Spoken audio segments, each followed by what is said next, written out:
to share with you that we are very fortunate. Bill is leading this webinar. Thank you so much, Bill. Thank you for sharing your expertise with us in the CUNY and SUNY application. We are really lucky to have this webinar. And I just want to remind everyone that Queller Prep is available to help with the college application process from start to finish. Have a wonderful day. Okay, enjoy the webinar. Good evening. Thank you all for joining. I hope we're going to make the next hour worth your while. A little about myself first, to give you a little bit more credibility. So I've been working with the admissions department of the University of Michigan for 20 years, both doing recruiting, coordinating with them, making presentations at schools, at college fairs. And through that experience, that's sort of the foundation of a knowledge base and insights that I bring tonight, and also when I work with clients. And I've been doing it for many years, private counseling for college advice, and I've had a lot of success. And so that's some of my background. I've also was the PTA president at Townsend Harris High School when my son went there. He graduated 3 years ago. So I have lots of fondness for Queens and Queens high schools. Thank you for joining.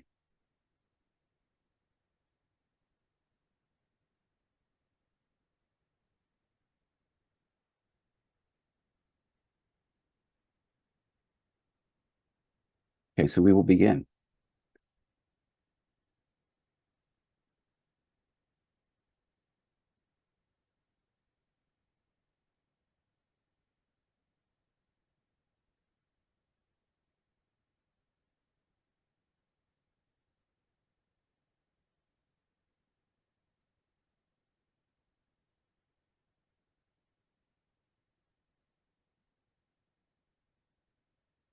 Okay, so tonight we're going to be talking about the SUNY and the CUNY applications.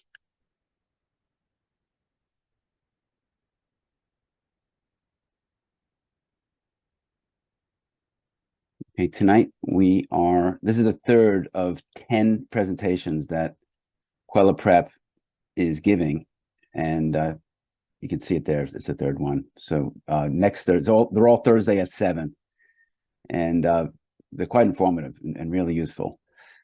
And at least for the presentation tonight, I'm going to be giving a lot of helpful links and documents at the end. So all the documents that you'll see, I'll share at the end. So that's going to give you incentive to stay and not leave. Hopefully it'll be interesting. You won't have need that incentive. This document right here, on the left, I want to give you the schedule. So let me give you that first, actually. Let me put that in the chat. This is the schedule of Queller.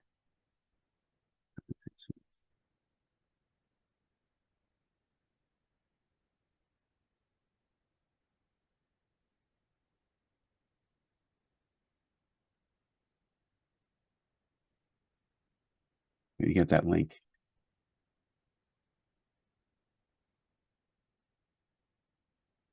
Okay, let's start with SUNY up first, then CUNY.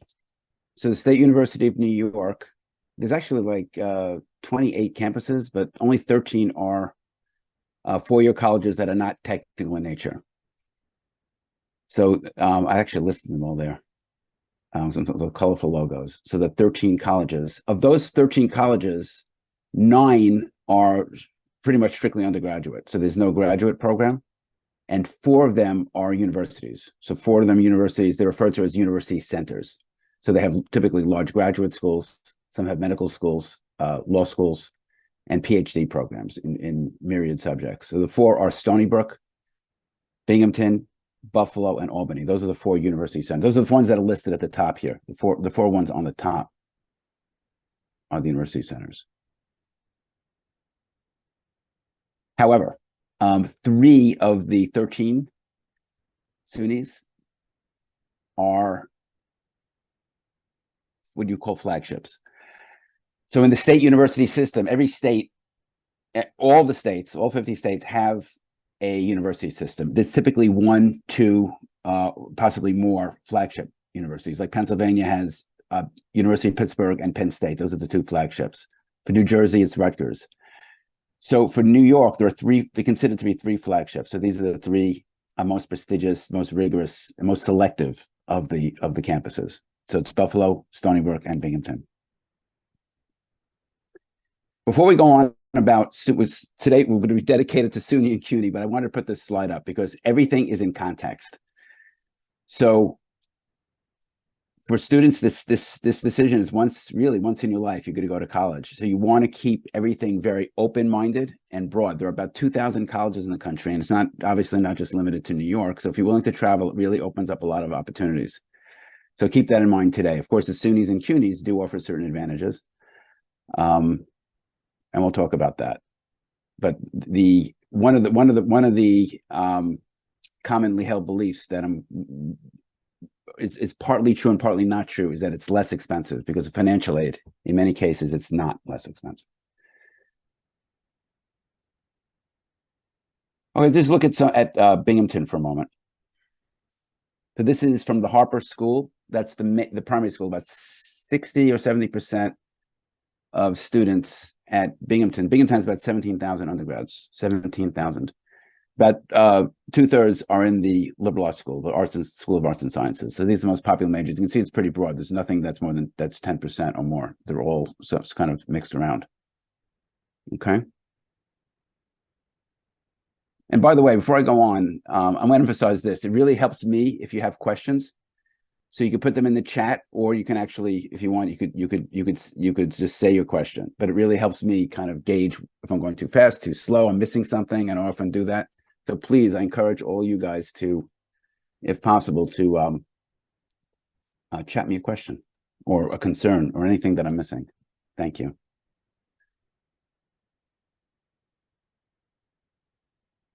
Okay, so again, we're doing SUNY first, then CUNY. So there are two ways to apply to the State University of New York system. You could apply through the Common App or through the SUNY has a standalone application. You probably better off doing it through the Common App because in all likelihood, your student is going to be applying to many schools. So the Common App is a unified website for applying to, I think it's up to 950 colleges, including all the SUNYs. The CUNYs, no, the CUNYs do not go through the Common App. The CUNYs have a dedicated portal for that. So there was a session on the Common App. And maybe time permitting, I'll go through the Common App. Let me take a moment here to show you something. So just for example, Binghamton. Binghamton. So let me just go back here and open a new. If you just type in Binghamton University in Google, it'll come up. This is the homepage. So I'm a big believer in exploring the websites of each colleges. Actually, a lot of the personnel of the school comes across because it's in the interest of the school to do that, because they want students to learn about the school and know what they offer and sort of the vibe on campus. Of course, there are many other ways of doing that, but this is definitely one of the ways that works. Of course, there's no substitute for visiting the school. So you scroll down.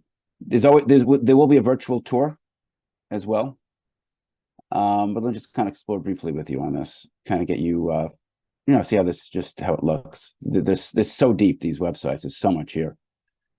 So I just clicked on academics, and you can see the academic programs. There's a lot of pictures, videos. So you scroll down here, you look at what programs you're interested in. You can see that many of them have PhDs, which is the highest degree. So it's considered one of the top universities. Carnegie Mellon, there's a rating system that rates it rated #1, the highest tier. This is a great university, as are Stony Brook and Binghamton and many of the others. But of the SUNYs, those three are above the others. and you get a sense of what's on here. Let me move. So I'll click on the very top in the corner to go back to the home page and just go to admissions for a moment. And we'll click on undergraduate. And again, you want to spend time on this. They're very deep, these websites. So they give you all kinds of information, cost and aid, apply, how to apply.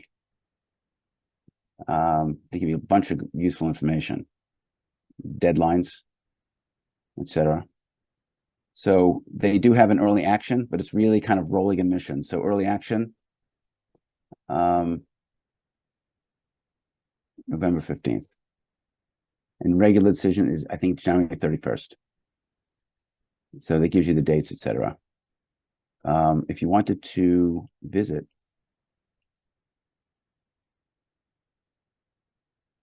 you click here.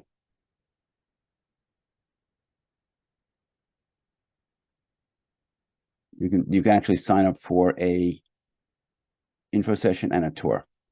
So when you sign up, this is true for almost any college. When you sign up, and they do book pretty quickly. So if you're planning a trip, it's about 3.5 hours from New York to Binghamton on average. And it's good to book in advance. They do fill up pretty quickly. And it's universally true that when you book a tour, the first half of it, so about 45 minutes, is an info session, typically led by an admissions officer or an actual person who's going to read the applications. So they're really useful because you're getting someone who actually makes the decision maker, and they give you insights, and they're very generous with what they know. So that's really useful, and they'll take questions. And then after that is a guided tour, which usually lasts about an hour or so. The guided tour I take with a grain of salt because it's in many ways it's like an infomercial, because the student is trained to promote the school and they're giving one perspective. Whereas if you just went around campus and ran into students and struck up conversations, that might be a better use of your time. But there are self-guided tours. You can see right here, self-guided tour. And the virtual tours are videos of the school. So you can get a pretty good sense of what it looks like, and really, really useful. So it's worth the investment of time. So I have here, this one just passed, actually. However, if you go to the next one, there is how to apply to these. There are a bunch of workshops. So there are multiple dates for that. So let me put this in the chat.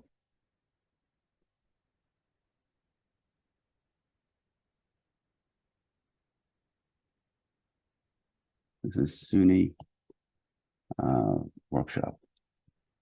I mean, they have a bunch of outreach programs. Some are in person, actually. This one's going to be, is this virtual? No, this is in person at the SUNY Welcome Center, which is in Manhattan. Okay.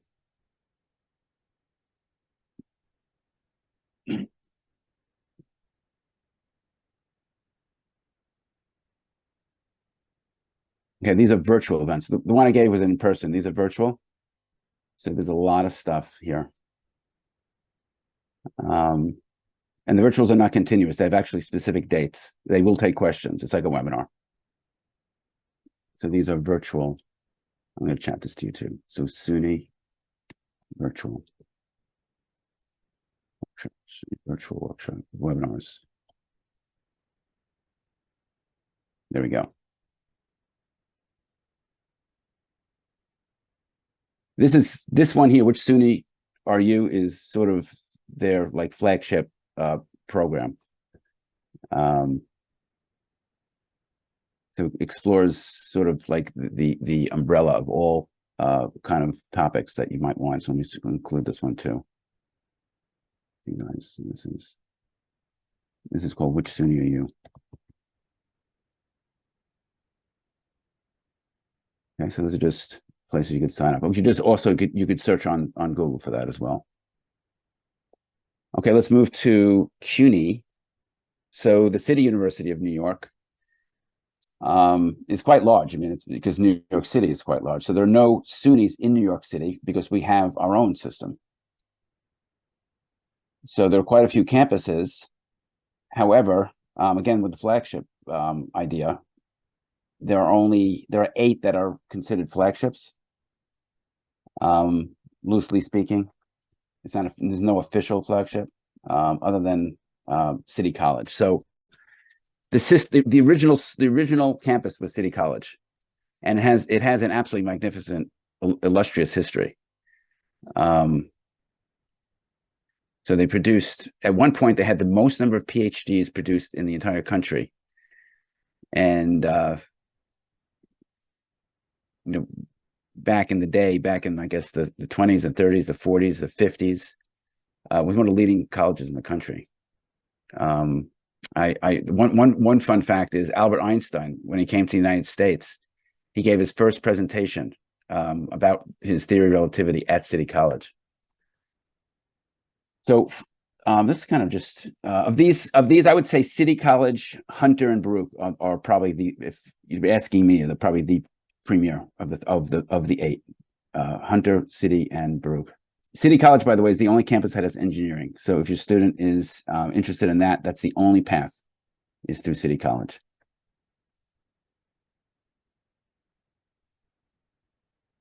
Yeah, I have it on the bottom here. I got this actually from the website. And Jonas Salk, who produced the polio vaccine, who was a graduate of Townsend Harris High School, FYI. So he went to Townsend Harris High School. He went to City College, got a PhD, and did his research at the University of Michigan. So he went to City College. I think he did graduate work at the University of Michigan, and that's where he did his research. And the vaccine was one of the great discoveries in the 50s. It was really plaguing the whole world. He designed the Panama Canal and helped build the internet. So it's pretty impressive. Great history. Okay, so the CUNY application is has its own portal. So you may not use the Common App. So let's take a quick look at that. So you just Google CUNY, it's going to come up right away. So this is not the application. This is the main website for all the campuses of the CUNY system. So you can learn about the different colleges, what they have to offer, the professors, the courses. So it's all there, as would be true on any website. So kind of like float around here. Academic programs.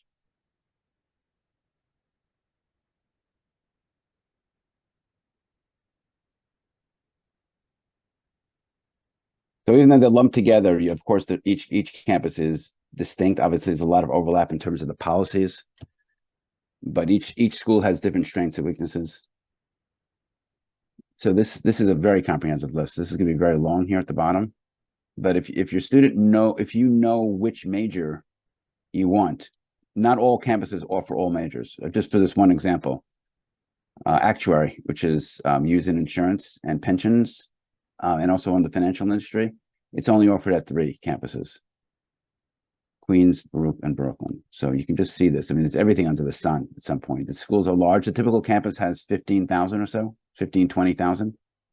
So I think the total is, throughout the entire system, it's 240,000. That includes the 2-year colleges. So 250,000 students are in the CUNY system. It's quite one of the largest systems in the country. So you can see it's soup to nuts. There's everything in here.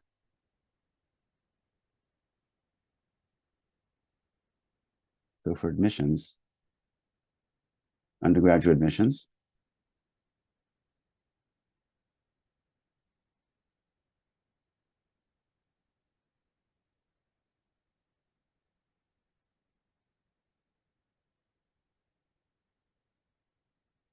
So it does mimic in many ways the Common App. So there is an essay, a personal statement that's required. For the Macaulay, you could have to write a second essay. Test optional. So you just scroll down here. You're a future student if you haven't started already.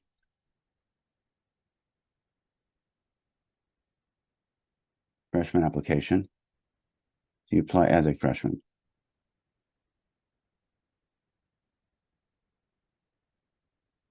So if you're interested in Macaulay, that we'll talk about Macaulay in a second. And there's a dedicated presentation in this series for Macaulay, but I will touch on it, but I won't go into too much detail with it. One thing to note, and I do mention this on a slide, is the deadline comes pretty quickly. So it's November 16th. So it's like applying early decision. It's a date that's comparable to early decision at a private college.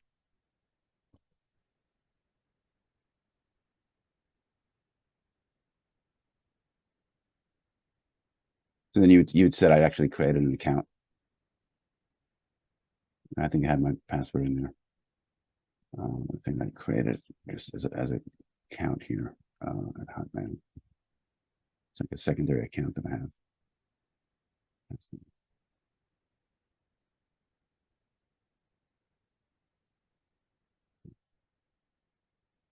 Not valid. Try one more time.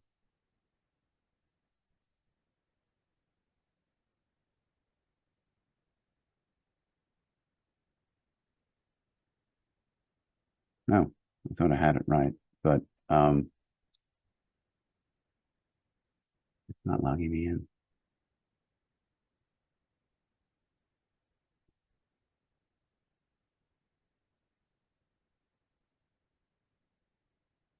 Okay, but it is very straightforward. So they ask, it's fewer questions than the Common App, but there is a personal statement. I think it's 800 words, and you can upload a resume where you would include your activities, but they don't have a distinct activities section like the Common App does. But they do welcome resumes, so that would be obviously considered in your admission, and it is test optional. They go mostly by the grades, high school grades, your transcript. So it's more than grades. It's the courses you took, the rigor of your courses. And each campus has, you could apply up to for Macaulay up to 8. You can apply up to 8, I think up to 8, is it up to 8? Up to 8 colleges. And you rank them in order. So if you don't get into your top choice, you would be considered for your next choice. Okay, Macaulay, which is very popular, is much more difficult to get into. They had 7,000 applicants and 500 enrolled, and about 1,500 were accepted. So it's about a 30% acceptance rate, but only 500 enrolled. So each campus, so in the Macaulay program is kind of a hybrid. So when you apply to Macaulay, you also apply to one of these 8 campuses, the 8 that I showed over here. So you could apply to Macaulay, you check that box, and then you'd be obligated to apply to, and you'd rank them in order. And say you applied to Queens College as your first choice. So then you would be taking about 75% of your classes at Queens College with all the other students. You would have priority in enrollment, so you're more likely to get the classes that you want. And then there is a dedicated location in Manhattan on 67th Street, I believe it is, West 67th Street, and there's a photograph of it on the right. There would be seminars and special classes, which you would get credit for. And also one of the special things about Macaulay is they have a special opportunity fund, which pretty much guarantees, I think it's at least $3,000 in research funding. So Macaulay students are really encouraged to do research in whatever field that they choose. Any questions so far? No. The deadline for Macaulay again is November 16th, so it comes up quickly. Whereas for the others, it's February 1st. Okay. There is an event for Macaulay on September 27th. That's their big event for this year. For the information session for active students. So for details, just go to the Macaulay site and it'll give you all the information for that. So mark your calendars.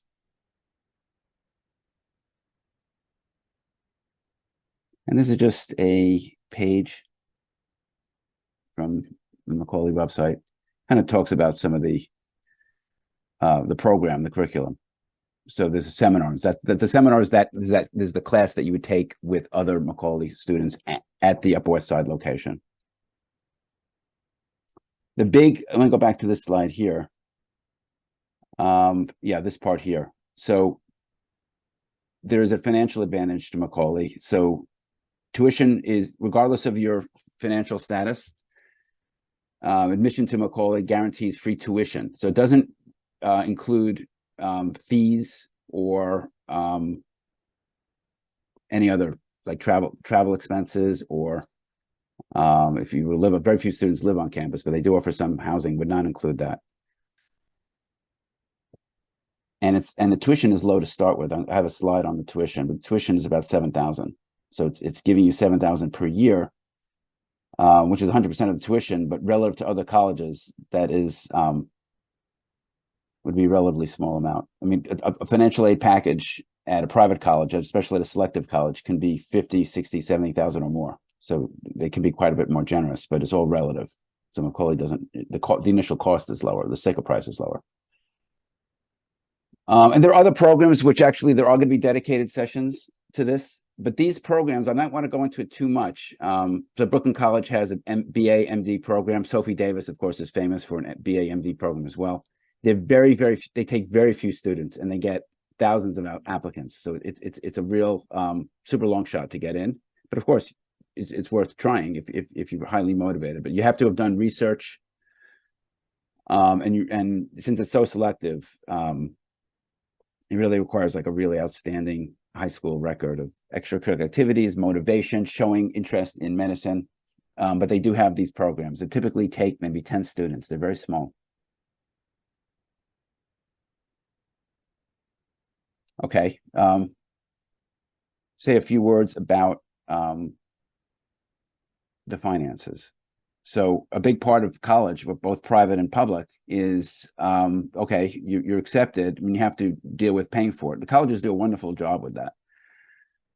They really do. In the private college universe, about 50% of the selective colleges, 50% are on financial aid, averaging about $40,000 a year. So it is very, very generous. At the less selective private colleges, even higher. The packages are not as generous, but about 75% are on financial aid. In public universities, it's also about 75% are receiving some financial aid. But the idea in the public colleges is that the state, which is funded by the state, so they give everyone. So that, for example, in the SUNY system, the tuition is about $11,000 with fees, and like this, the street price would be about, say, $35,000. So they feel that giving everyone about a $30,000 grant. So every student gets that grant because it's a state school. So the flip side of that is that they're less generous going past the $11,000. So if you have a middle class income, it's gonna be very tough to bring that down. So the sticker price with room and board for the SUNYs is $31,000. So these are approximate prices. Obviously, it varies a little bit from campus to campus, but this is pretty accurate. So expect if you go to a SUNY, typically for a SUNY, you're going to live on campus, whether it's in Binghamton, Stony Brook, Buffalo, New Paltz, Oneonta, etc.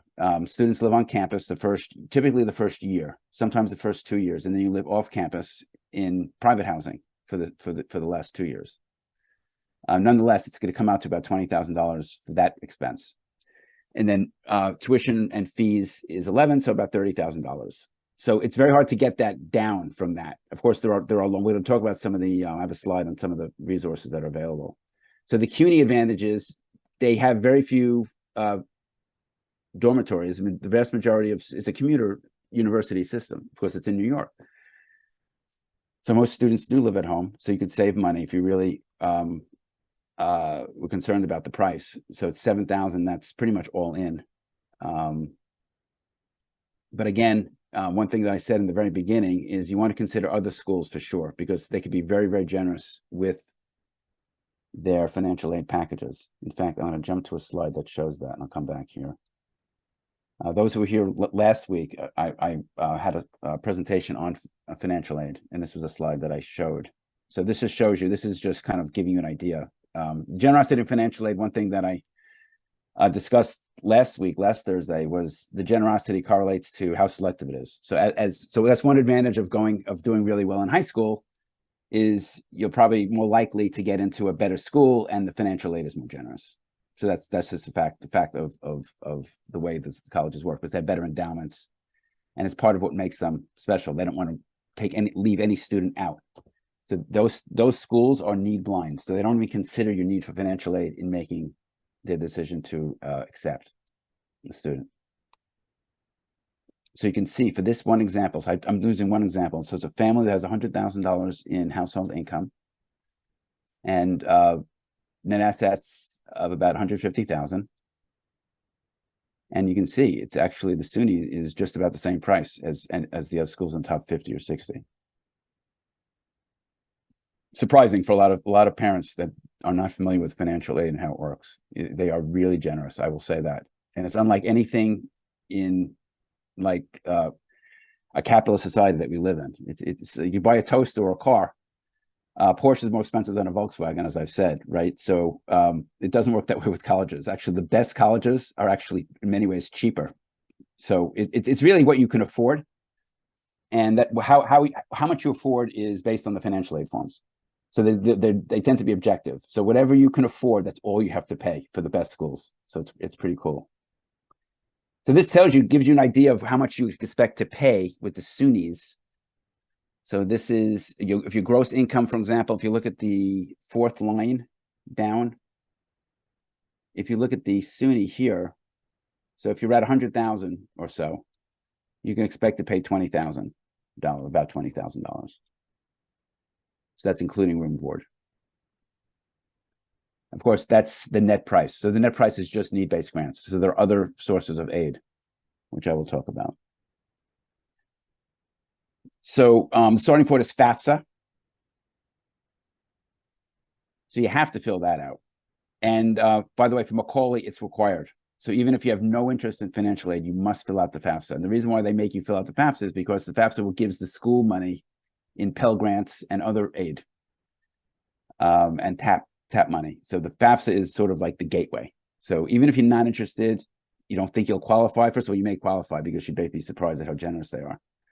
But you should fill out the FAFSA, which is delayed this year. It's not coming out till December. There was problems with adjusting to new legislation in Washington, which made the FAFSA, supposedly, it's called the FAFSA Simplification Act. So it's supposedly easier. So December. They haven't set a date yet. So that's what the FAFSA looks like. Let me pause here. I have some questions. Thank you. Yeah, the November 16th is the deadline for Macaulay, not for the CUNY system. And the CUNY system is really rolling. So there isn't like a set deadline. For the CUNY system, you can apply in like March or April and still get in. So it doesn't have a strict deadline, the CUNY. The SUNYs do. The SUNYs are stricter, but they tends to be rolling. So if you apply by February 1, you're guaranteed to get full consideration, but there's no guarantee after that. So homeschool students, there's a question about homeschool students. So yes, they won't have an application. They're going to put more emphasis on the testing. So AP tests and SAT tests will then be required, because you don't have a transcript. So they have to have some objective basis. So that's true for all schools. So there are, I think it's roughly 2% of all students, college-bound students, are homeschooled. So it's not that rare. I mean, it's rare, but it's not that rare. So there are policies for that. You can contact the individual school, but generally speaking, they're gonna place more emphasis on exams. Thank you for those questions. Let me continue. So this is the sources, and I have a document that I'm going to share with you on this at the end. This is part of this big list of documents that I'm going to include at the end. But in summary, this is the state's contribution. So this is not federal. The state requires the FAFSA, and then if you fill the FAFSA out, you'll get a link, and you say you're in New York State. Obviously you would include your address. They will include a link to the TAP. So the TAP is like the FAFSA of New York State. if you want to think of it that way. It's a tuition assistance program. It's the biggest source of aid, but quite frankly, it's not generous. So frankly, if you make more than $50,000 a year, which is relatively speaking, a low bar, you basically don't qualify for anything for TAP. So it's really very limited. The next thing is Excelsior scholarships, which have been around for about 5 or 6 years. I'm not a big fan of these because the restrictions are incredible. Like if you go under 12, I think it's 12 credits, even one semester, you get kicked out of the plan and you have to pay it back. You have to work in New York State after you graduate for, I think, 4 years. And if you don't, you lose the money, some of the money. So it's pretty tough. They're very, very tough standards. One of the other programs, which is very common in states, is a teacher loan forgiveness program. So if you teach for a certain number of years, they will forgive most of your loans. So those are some of the programs that are available. And there's financial aid information, but that's pretty much it. But the truth is the financial aid is, like I was saying, is limited. Well, let me put that in the chat anyways. So this is financial aid. Financial aid. That's the presentation. Okay.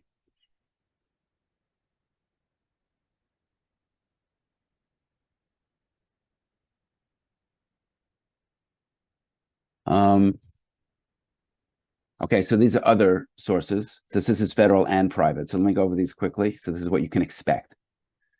So one of the most common, probably I would say the most common program of the federal government is they used to call them Stafford loans. They're called direct loans now, direct student loans. So it's called direct because it goes directly to the college. It doesn't go to the student. Usually pays off the balance of part of the balance of the tuition. The student could get it, they can receive it, but they'd have to make arrangements with the college. So the student fills out the form, but the money it's processed through the college gets the money. Same with the Pell Grant. The Pell Grant goes to the college. Very typically, these are going to be paying down the balance due on the tuition and the fees. So it ranges from $5,500 to $7,500. Freshmen will get $5,500. Juniors and seniors $7,500. It's actually broken down this further. It's like for the $5,500, the first $3,500 is subsidized, completely subsidized. When they say subsidized, it means that the interest doesn't accrue. It's while you're in college, the interest is paid for by the federal government. So you don't pay the interest while you're in school. And there's another $2,000 that's very generous. The interest rate is really low, but it's not subsidized. But it is a direct loan, so it goes directly to the college. The federal grants, but it has a very strict income requirement. It has to be you have to be under $50,000, and you get up to $6,000 in grants. So you don't pay. This is not a loan. This would be a grant. Work study is very popular because the campus jobs, so everything working in the cafeteria, library, being a teaching assistant in a class. So any student who's working on campus is working through the federal program, work study program, and it's about $2,500 a year. So it's not much, but it's something. 529 plans are private, so they're subsidized. So they get very generous tax breaks. So parents can contribute if each parent can contribute $15,000 into, as it would be classified as a gift, into the 529 plan for their child. That's tax free, but regardless of how much money is in there, there's no ceiling on the interest. So the interest, especially if you start early, the interest is tax free completely, if the money is used for what's called a qualified educational expense. So it has to be used for something education related, typically something that your room and board and books and tuition, of course, would be covered, but clothing would not, for example. And believe it or not, transportation is not covered in that. That would not be considered a qualified expense. So plus loans are federal loans, so they do have low interest rates, but it's not subsidized in the sense that the interest is not paid. And that's guaranteed by the federal government. So you guarantee to get it. You don't have to have a credit rating of any kind. And you can borrow up to the total cost of the college. The difference between what your financial aid package has and the total cost. So it's a guarantee. So the point of all this is that they make it work. it will always work. I've never seen a situation where a family could not afford a college that their child got into. They really do. It's very special. So I don't take it lightly. This sheet will be at the end. I will give this whole summary of everything. But this kind of summarizes the main financial aid sources by program. So if you go to a private college, the lion's share is going to be what's called institutional grants. That's this category here, right there, need-based. This is typically, especially for the selective colleges, that's typically where nearly all the money will come from. So it's coming out of the school, the colleges, to be competitive, to be diverse, socioeconomically diverse. They have to be very generous with aid. And I would say roughly the top 30 or 35 colleges in the country give 100% of what you need is in a grant, no questions asked. It's 100% is given. So you fill out the FAFSA, and then there's a second form that's a bit longer called the CSS profile. You fill those two financial aid forms out, and it calculates what you could truly afford. Normally, those two numbers are usually pretty close. The CSS does have a lot more questions about assets, so it could differ from the FAFSA, but the colleges actually determine it, what your how much aid they'll give you. But the expected family contribution is something that you can find out. I'll talk about that. That's the net price calculator. So I have to mention this quickly. So the net price calculator. So this is interesting because since 1980, every college in the country, public and private, is required by federal law to have an accurate net price calculator on the website.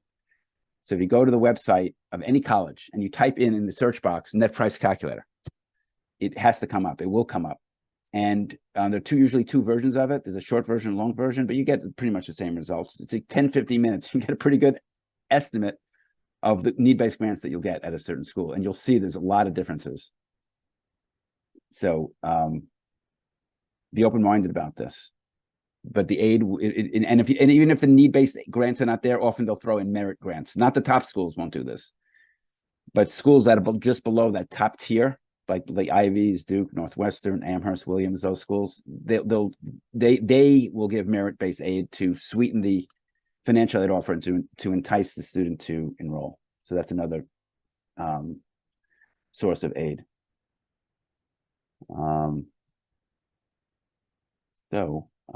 Summary here. Let's see, there's a question. Yes, any questions? I can go through the Common App for a moment if that's necessary. So I have this, and this is what I promised you. So let me give you guys this.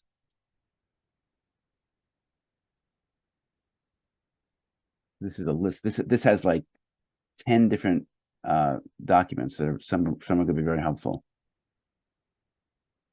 So this is a list, links to many. This is by Quella Prep and myself have put this together. This is going to be, so it has all the documents that I showed and then quite a few more. So that's a very good, should be helpful.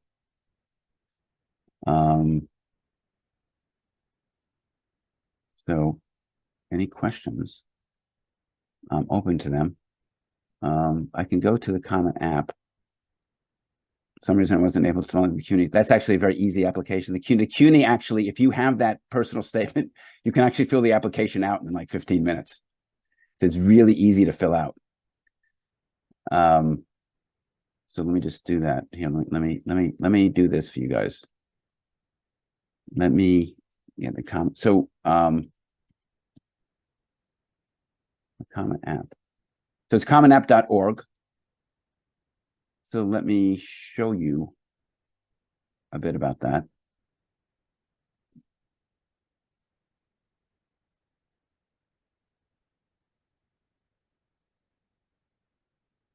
Okay, so it's it opens August 1st. So it is open for the current application cycle, which means September of 2024, next year. So your student may already have an account. They create an account. They could share it with parents, or the parent can create what's called a practice account. So the way to do that is, you can see at the very top here, create an account.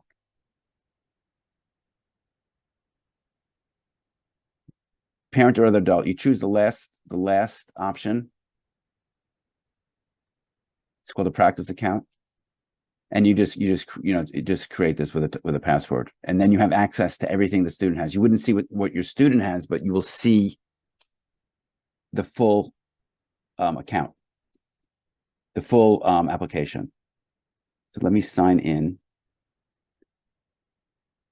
myself and use this dummy account.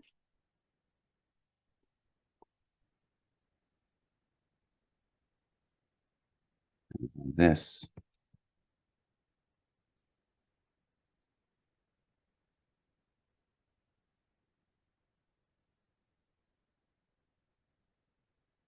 Okay. So again, there are 950 colleges. Pretty much every college, other than outside of the CUNY system, uses the Common App. Some notable exceptions, by the way, are Georgetown, MIT, and the University of Wisconsin are three that do not use it. So anyway, so the middle tab, you can see there are 5 tabs at the top. The middle tab is where most of the information, that's why they call it the Common App, because it made life so much easier, because so many of the questions are common to all the college applications. So you fill out the Common App once, this section once, and then we send to all the colleges. Not all the colleges receive all the information, because they have their own algorithms that they choose to accept or not. But the vast majority is accepted. So you just fill this out. You can see here, I've already started to fill it out. There's demographic information, contact information, information about the parents, the colleges they went to, their highest degree, basic things. And then there's the writing section. So the writing is the personal statement. So that's often there's 2 main challenges here. I'll kind of summarize this. In the Common App, the 2 main challenges are the personal statement, which is right here. It's 650 words, which is about a page and a half, up to 650 words. You can see it down here. I wouldn't go much less than 600, to be honest with you. So there are 6 prompts. The last prompt is anything. So there's technically 7 prompts, but 6 are distinct. I think of the prompts as just kind of like getting the student on track to kind of think about. But the chances, if you write something, chances are it's going to fall into one of these 6 categories. Yeah. So there is a separate session of presentation just on that, on writing this challenging thing. The other main challenge is the activities. So this is basically extracurricular activities. So you can list up to 10. The order does matter, so I would not input this first. I do this on a separate spreadsheet. List them and organize them, and then sort them in terms of what you think is the most important. And you present them that way. So first, second, third. So you definitely want to present it that way. They read it that way, the admissions officers.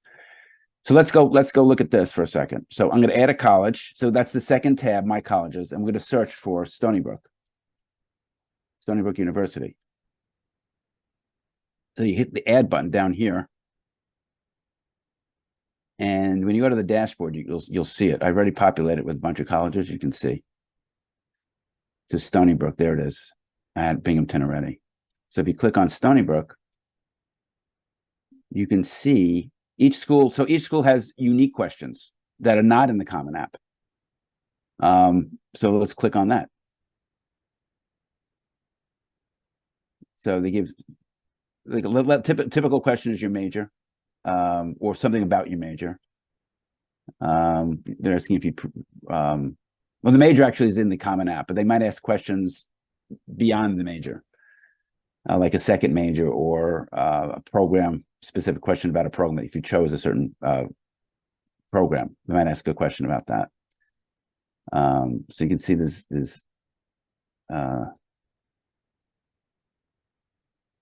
and let's look at the recommenders.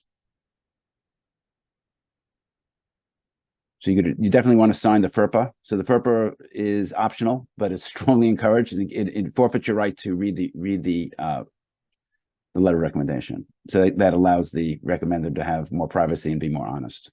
So you definitely should release that. And we said questions. They don't seem to have a supplemental essay here. Yeah. No, it would be in this on the very bottom. If they had a writing supplement, it would be among these, and it's not. You can see.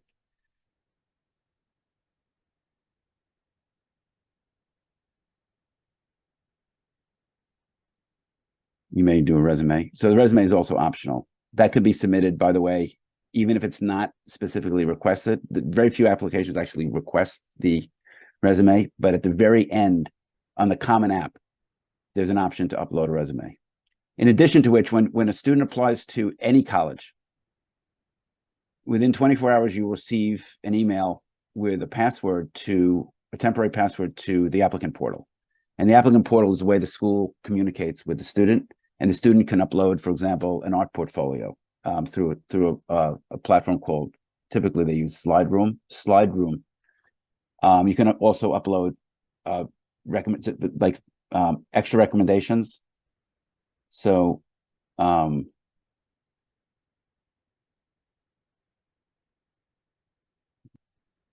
they usually tell you right off the front, college information. Here. So look at this. This is I'm still on Stony Brook. This is very interesting, kind of surprising. He says teacher evaluations, 0 required. That's very unusual. At the selective colleges, typically it's 2 required, sometimes 1, but the vast majority of the selective colleges will require 2. They're saying 0 required, 3 optional. I would submit 2 if it were up to me. They prefer like a STEM subject and a humanities, typically from your junior year is preferable. If you go to, I'm just picking on this one, Northwestern, which is in Chicago, outside of Chicago. If you click this one here, so this one has 1 required, 2 optional for the teacher recommendations. And Cornell, they're saying, yeah, this is more typical. You could see here, the teacher recommendation evaluations, 2 required, 1 optional. Okay, and going to the website is really, really helpful because that's all it's going to say here. But if you go to the Cornell website, it's going to give you much more detail about the teacher recommendations, what they prefer. I mean, 9 out of 10, if they do require 2, 1 should be, like I said, 1 in STEM, 1 in a humanities, foreign language, or social science, like history. The optional can be anything. It could be a third teacher, or it could be a coach, or someone, a community leader that reflects work that you've done, which is a good idea because you want to substantiate any activity, especially if it's an important activity. It's very good to substantiate that. It gives more credibility. So I urge families to do that. So that kind of wraps it up. Let me see if there are any questions.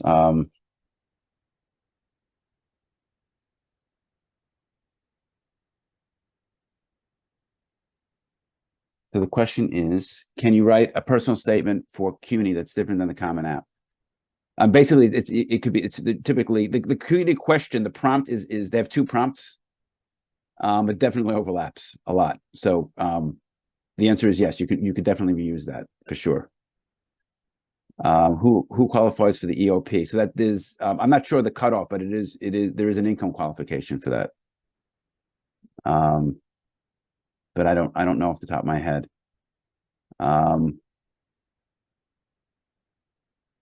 So if you're filling out the FAFSA, you click yes. If you're filling out a FAFSA, you click yes on intent to pursue need-based aid.